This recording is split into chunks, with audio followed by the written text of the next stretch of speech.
In this video, I'm going to show you how to do traditional stonework. We're putting this foundation in here at my place, and I'm using this authentic old style stoneworking approach with these full 1 foot thick wide walls, as you can see here. This is also the fastest method of stonework I know of. It's rougher than some more refined styles you see, but I think it hits a really nice balance between roughness and speed, and yet skill and authenticity as well. So let's get started here.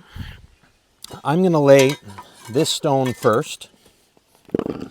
And the first step is, of course, to choose the right stone for a particular area. I've already pre-selected this one, but right now we're getting pretty close to the top of this wall. The string marks the top of where this foundation will be, and I'm bringing in the top layer of stone roughly 1 to 2 inches below the top of this string, and I'll fill in the rest with mortar later. So the first thing you want to do is make sure that your stone is going to have a level surface to rest on. Now you see here the stone underneath it is pretty uniform, but it's not full width to the wall, and that's one of the real time savers of this approach. You very rarely lay stone blocks that are full thickness right to the plywood form that retains the mortar on the inside, because all you really see is the outer surface. So well, this is not veneer stonework, really thin layers pasted onto something. It's also not 100% full thickness in the sense that the individual blocks don't go right to the back. So that's why these thinner pieces are a useful thing. I've pre-selected these, and the idea, again, is to make sure that the mortar bed we're about to lay is even and flat and can support this stone without sagging or without the stone shifting. So I'm going to start by scooping in some mortar from this wheelbarrow load of mortar we've just mixed. Now if you come over here and take a look, this mortar's been sitting here for a few minutes, and we had to actually drive it over here on the ATV trailer, so the water in the mortar has somewhat risen to the top. So I'm going to start by mixing this a little bit, scooping down to the bottom with my shovel and turning it over just to get the water on the bottom and the drier stuff on top, so that we don't end up with mortar that's too dry later when we start to get to the bottom of this load. I'm going to do other videos, by the way, on exactly how to mix mortar optimally for traditional stonework. But what you want, just briefly, is this nice, moist, buttery texture without being too wet. I see a lot of people starting into stonework mixing their mortar too wet, and it gets all soupy and it runs down the face of the stone, and not only does it look bad, but structurally it's not as optimal either. So we've got that mixed. I'm going to take a good sized shovel scoop here and lay this down in the spot where we're going to be laying that first stone. But actually, before I do that, I've just noticed there's some dirt and debris in that area. Chips of mortar from the last time we were working here, and soil. So I'm going to actually sweep all that away here with this hand broom, simply to make sure that this new mortar has a clean surface for adhesion. And now we'll lay this in here.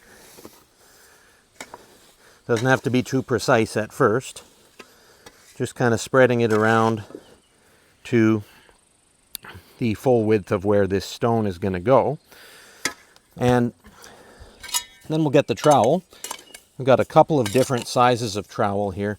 This is a large bricklayer's trowel, and we'll just use that to even out the mortar bed a little bit. And then we'll put in these filler stones, which, as I said, are what's going to keep this surface level for the big stone we're about to lay. And you can see I'm just settling them down into the mortar here, so they're firmly seated in there. And that's pretty optimal. And now we'll lay the rest of the mortar bed over top of these filler stones, and also over top of this front stone here. Just get some generous sized trowel scoops here.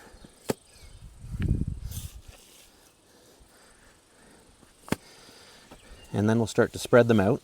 The goal is to end up with a mortar bed roughly an inch or maybe a little less than an inch, perhaps 3/4 of an inch thick or so.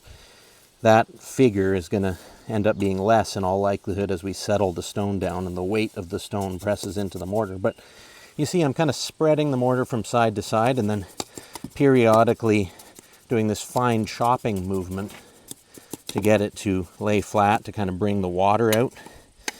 And I'm keeping the bed of mortar a couple inches or so from the front edge of the stone, because again, the weight of the stone I'm about to lay will press that out somewhat, and we don't want to waste mortar and have it blooping out the front. Okay, I think that's pretty optimal now for our mortar bed. And we'll get the stone ready to lay here. So once again, we want to make sure that the mortar adheres as best it can. So I'll just give this a quick sweep off. It's not too dirty in this case, but this will be our front surface here. I've actually done some chisel work here to get it to be fairly geometrical, and that's one thing you want to keep in mind. The visible surface should be nice. You should never have a cut surface like this scrap of stone here. That's cut with a masonry saw, and that wouldn't look good visible in a prominent part of the wall like this. So always have a natural surface visible in the front of the stone, and try to keep things as rectangular as you can within reason. So I'm going to just lift this, and the idea is to just carefully and evenly set it down.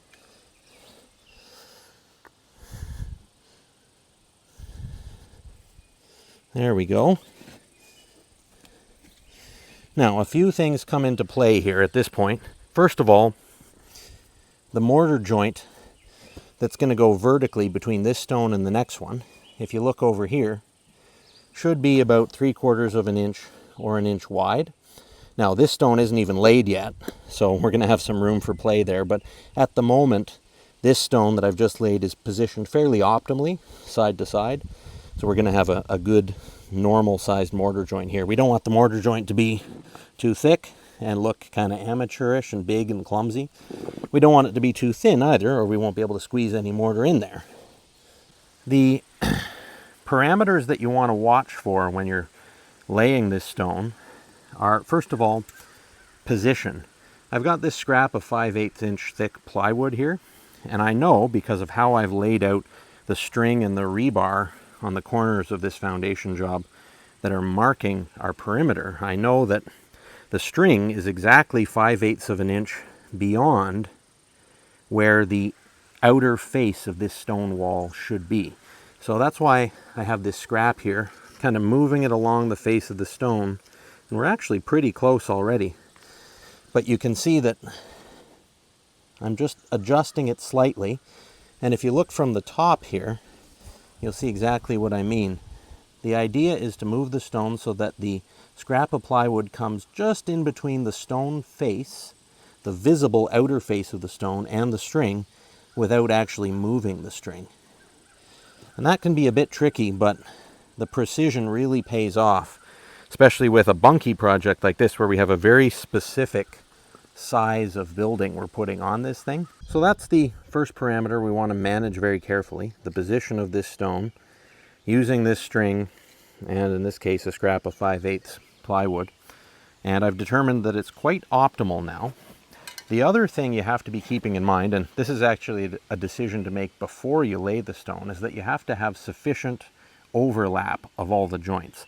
What that means is that the vertical seam between this stone and the next one over that we haven't laid yet cannot line up with one of the vertical seams or joints of the previous layer of stone for structural reasons. If a crack or a shift in bedrock ever happens, if multiple joints vertically are lined up with each other, then that crack is just going to continue up the whole wall, and the whole structure could potentially be compromised. So that's one reason you never want to line up joints. And as you see here, we're in no danger of that. The closest joint is right here in the underlying layer, and we do have a good 2 inches or so of overlap on this stone, which is optimal. You don't want any less than 2 inches, More than 2 inches is fine, but generally speaking, you want to go with at least 2 inches of overlap. Not just for structural reasons either, but also for visual reasons. You get a nice kind of stair-stepping visual rhythm going when you overlap things in that way, as opposed to just straight aligned joints like some sort of modern brick building. So let's move on to the next step. First of all, we're going to get this stone seated a little bit better by back buttering and side buttering the mortar that's squeezed out on the sides. So I don't know if you can see the mortar back here behind the stone, but I'm just using the trowel to spread it up onto the back of the stone a little bit and create this nice sort of nest of mortar for that stone. And I noticed that the stone actually shifted a little bit there, so I'm periodically going to check back with my plywood scrap here and just make sure that this is where it needs to be. So the next step is what's called pointing, and that's where you fill in and clean up the horizontal and vertical joints that'll be visible in the finished wall. I'm going to start by just scooping a little mortar in here, which I'll probably need shortly. And I'm going to grab the slicker and the smaller trowel. This is a slicker. It's for pushing mortar into joints and for smoothing out those joints. And the smaller trowel can also be helpful in smoothing joints with this this rougher style of stonework. So I'll take some of that mortar I just dispensed, and using the slicker, I will start to press that mortar into the joint. And the idea is to keep the trowel just below the horizontal joint here. And you can see that I'm able to quite easily pack that mortar in under the stone. You don't want to overdo it. You don't want it blooping out on the ground too much. Some blooping out is inevitable, and we'll clean that up later. Get a little bit more mortar here from my supply. And the idea with this, it's not only a looks thing, it's also a structural thing, because we're basically completing the mortar bed under the stone. And by exerting pressure with the slicker and forcing that mortar in, as I'm doing now, we're making sure that the stone is fully supported everywhere. Of course, the stone has all sorts of undulations and strange shapes on the bottom, so the mortar will conform to that if we push it in under pressure. A little bit more mortar on the trowel here. We'll pack in on this side.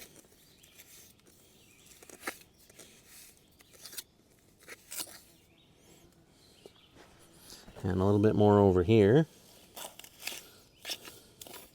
And again, we're not worrying about it being too neat at this stage. The main thing is to just get the mortar in first. Now, we'll let that sit for a minute or two. So now I'm going to do the final neatening up work. And in this case, I'm going to use the small trowel.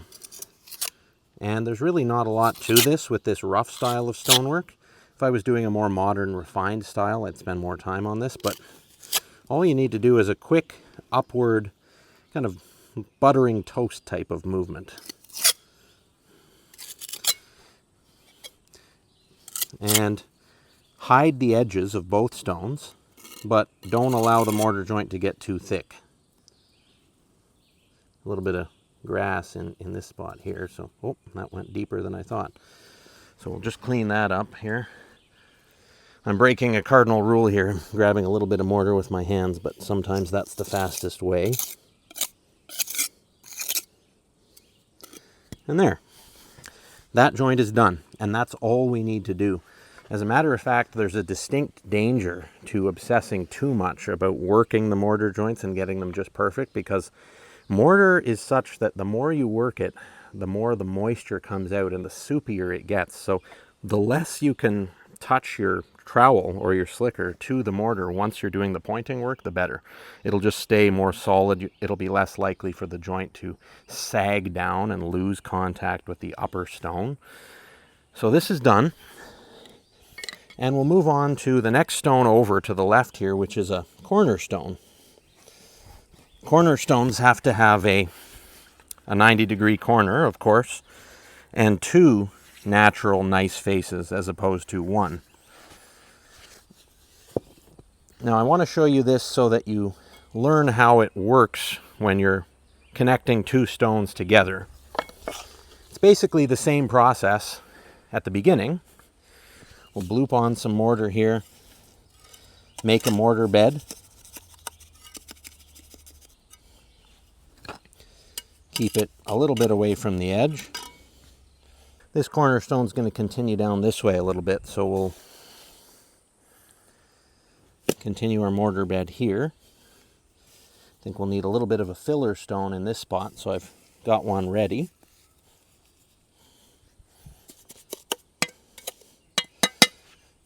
A little bit more mortar on top.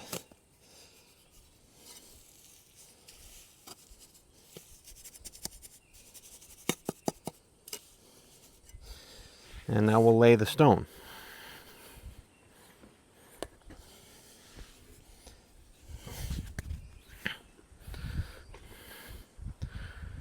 So once again, just carefully laying that on top of the mortar bed with that 90-degree corner lined up by eye with the 90-degree corner of the previous stone. And I've actually got a deck screw drilled right into the bedrock down here. I'm not sure if you can see it, but that's a visual marker for the corner of this building.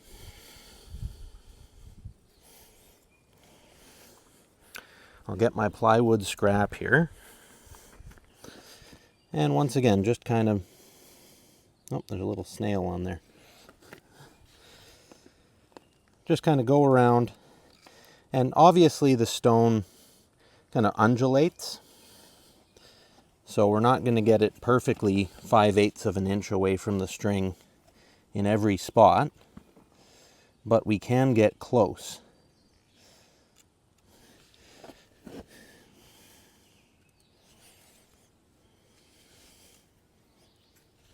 Sometimes you just kind of have to take an average of that 5/8 of an inch. Like there, it's a little bit less. Here, it's a little bit more. But on average, it's pretty much where it needs to be. So now I'm going to do a step you haven't seen yet and perfect a vertical joint here. Blooping some mortar on top and just kind of pushing it down in between these two stones with the big trowel. And again, the more you work mortar, the liquidier it gets and the more it fills the space available. So you can see it's already kind of naturally filling that vertical joint. A little bit more. You can always get the excess off the top of the stones later.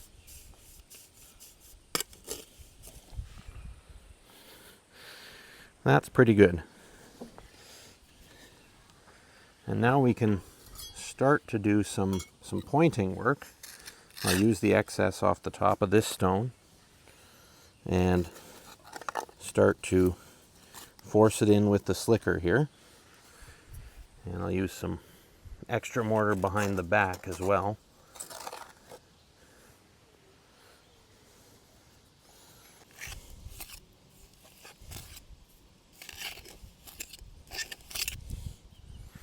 Again, the goal is to do as little working of the mortar as possible while getting it where it needs to be.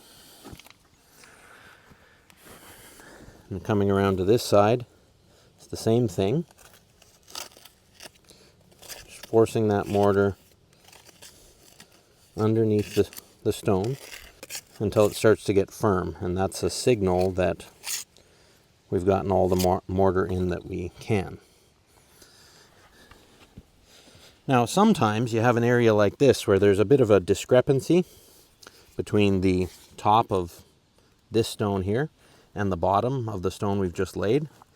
So you kind of just have to do your best to bridge the gap, so to speak, with the mortar. And sometimes use of little stone shards like this one can help the mortar support itself a little bit better. And then once you got a shard in place, again, you just come around and We'll do the fine-tune neatening work later.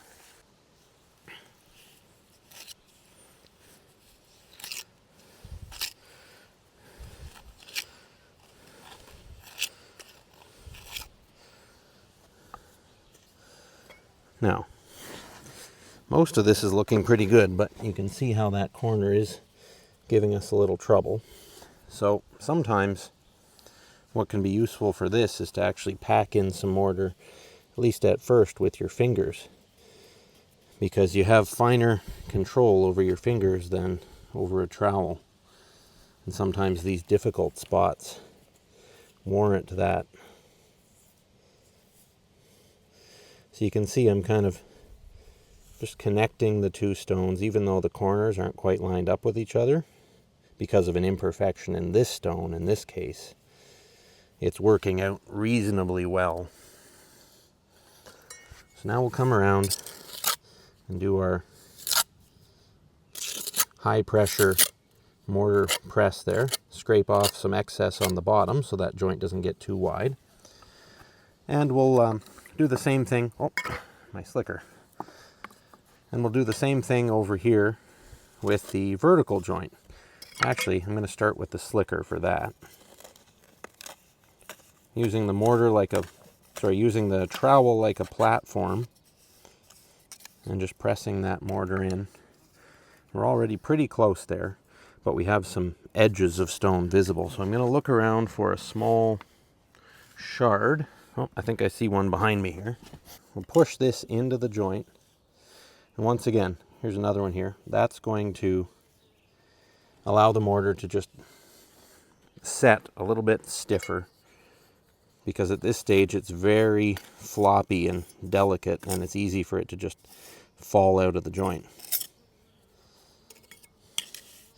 Don't need to be too particular with the top, just kind of scrape the excess back behind the stonework so it's held in by the plywood form.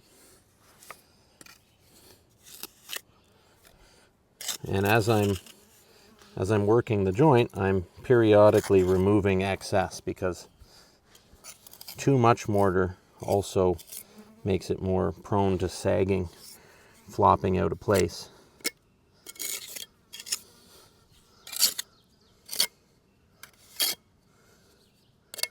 And that's pretty much done on that side. There's a little bit of work here. There we go. Now we'll go around to the other side, get it to the same state.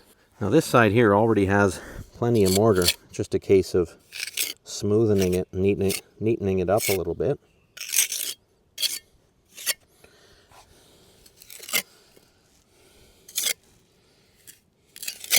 Now we've got a saggy spot here. You see how that mortar there is sagging out from under the stone? That's because it's too wet. I'm going to take this little stone here and make a shard.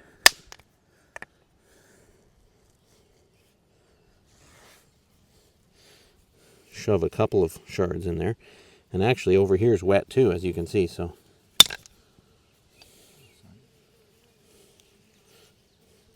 there, now we have a little bit more of a base to work the mortar into. Those little bits of shards will hold it.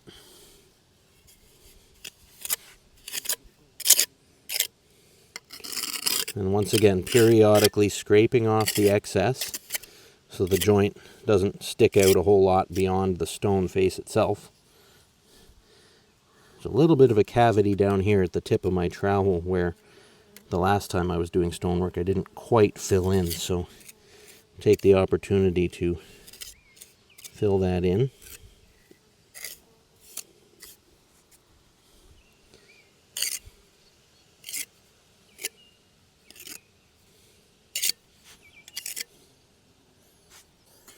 And finally, just get rid of the excess mortar around the sides. These horseflies are bad today. We'll just scoop up that remaining mortar, because you want to leave a fairly clean surface for the next stone over. We'll pack the mortar into that vertical joint after we've laid the next stone, not before.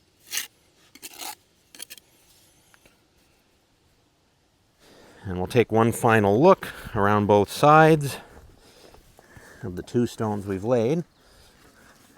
Yeah, and a good thing we did too, because you can see on this side, if you come in close here, it's starting to let go of that, the bottom surface of that top stone just a little bit.